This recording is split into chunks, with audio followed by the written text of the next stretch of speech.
Je vais parler surtout aux jeunes qui sont au fond de la salle. J'avais écrit un petit discours, mais c'est trop formel. Ce n'est pas à date au jour de l'histoire difficile que nous vivons.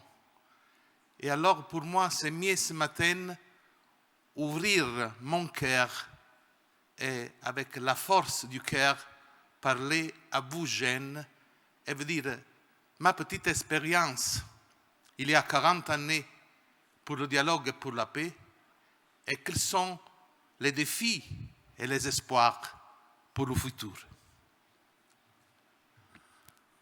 Nous vivons aujourd'hui avec une immense famine d'amour et de joie. Un égoïsme suicidaire se trouve dans tous les parties de la société. Et donc, il est très difficile pour les jeunes de penser au futur. Une fois, le positif, c'était partout.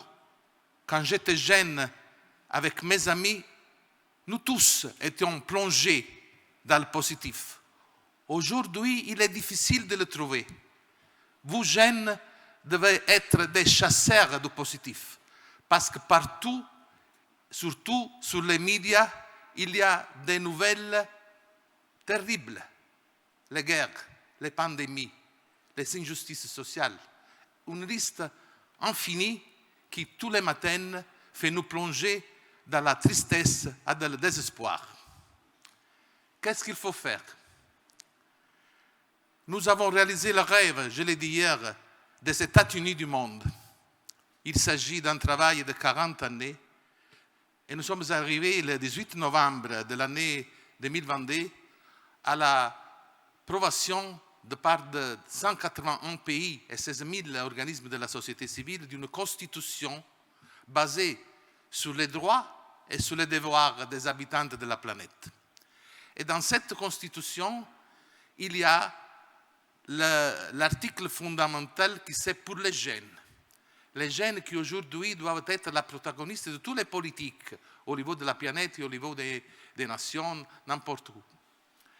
Il y a dans la Constitution des articles importants, par exemple la conversion et la conversion écologique. On appelle cette conversion. Il ne s'agit pas de transition énergétique, comme on dit encore aujourd'hui dans des papiers de l'Union européenne, des Nations unies, n'importe quelle institution internationale. Il faut se convertir à une nouvelle méthodologie de vie. Conversion écologique signifie par exemple faire une déperdition de l'eau, utiliser l'alimentation sans la perdre et un équilibre des ressources pour donner à tout le monde le droit à l'alimentation, à l'eau, à la vie. Les autres conversions concernent, je suis en tant qu'ancien architecte, ingénieur urbaniste, concernent les cadres de vie. Les villes ne doivent être seulement des villes où il y a des palais, où il y a des places. Il faut toujours étudier les modalités de vie et créer des espaces pour la convivence pacifique des gens. Et je profite de cette occasion pour me féliciter avec mon ami Mostafa Bouzmine et mon frère, cher ami Abdellah Kaouzi, parce que cette université incarne l'article de la Constitution des États-Unis du monde. Vous êtes ici de 50 nationalités et vous êtes tous amis, tous plongés pour étudier, pour projeter le futur et votre vie. Je vais dire quelques autres choses sur la situation géopolitique mondiale aujourd'hui. Je vais lire quelque chose que j'ai écrit ce matin pour vous et j'espère que je suis capable de le faire. L'un des problèmes de ce moment difficile de l'histoire du monde qui entrave le dialogue pour la paix est la médiocrité, l'ignorance et souvent la mauvaise foi d'une grande partie de ceux qui nous gouvernent. Je m'assume cette responsabilité. J'ai voyagé dans tout le monde dans les dernières années et sauf quelques exceptions comme au Maroc et d'ailleurs, il n'y a pas une préparation politique humaine d'une grande partie de ceux qui gouvernent aujourd'hui le monde. Ce matin, j'ai fait une réflexion et je profite pour saluer mon ami ancien ministre de la Tunisie, avec lequel on a eu beaucoup d'occasions de parler, pour vous dire que dans l'art, dans la politique, dans tous les domaines de vie, nous vivons aujourd'hui dans un monde de gens de deuxième ordre.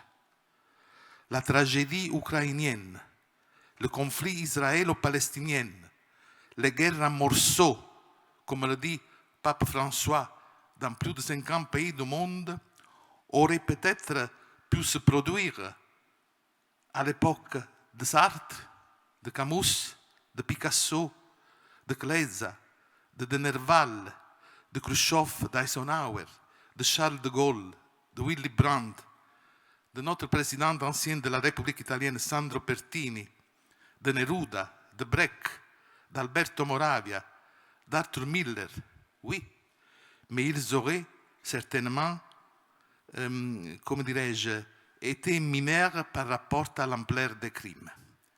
Est-ce que reste-t-il de vrais intellectuels fatigués, de vrais artistes, de vrais écrivains? Très peu. J'ai lu cette nuit les poésies de notre ami qui est à la table, je vais me féliciter avec lui. Un article des États-Unis du monde dit que la poésie, il prend comme rapport un verset du Coran, c'est comme l'eau. Elle doit être sur la table tous les jours et comme l'eau, c'est la vie. Donc la poésie comme vie. Imaginez-vous la difficulté de faire signer à des pays un article sur la poésie. Bon, nous sommes réussis à faire ça et je suis très, très heureux de ce que on est aussi capable à faire. Donc, vous, jeunes, devez être chasseurs du positif. Mais pour faire ça, il faut dialoguer avec vous. Et la difficulté est que, aussi dans les universités, aussi dans les écoles, il n'y a pas un vrai dialogue avec les jeunes. Les jeunes sont tout plongés dans ces nouveaux moyens de communication. Ils ont perdu la joie de se voir dans les yeux, de parler les unes avec les autres. Tout le monde utilise ces moyens suicidaires pour rapporter des sentiments, des émotions. Bon, l'intelligence artificielle peut faire tout ce que nous voulons, mais on ne peut pas traduire les émotions de notre cœur. Et alors, c'est les émotions qu'il faut valoriser parce qu'aujourd'hui, il y a un dérive d'aller à une dérive. Je vais terminer en vous disant qu'un grand problème, sont les moyens de communication, comme je vous ai dit. La base du dialogue pour la paix est avant tout une formation correcte. Dans ce cas, par exemple, informer que le simple dégagement de 18 millions de tonnes de décombres causés à Gaza par les bombes israéliennes prendra 24 années pour que toute la zone sera polluée à jamais. En Ukraine, il faut 148 années pour récupérer l'ancien pays. Et l'argent qui a été dépensé pour les armements était suffisant pour éliminer la pauvreté du monde des fois. Donc, ce sont des éléments de réflexion avec lesquels je vous remercie et je vous dis qu'il faut tous ensemble faire une grande chaîne d'amour pour sauver ou sauvegarder la terre et assurer à nous tous la paix.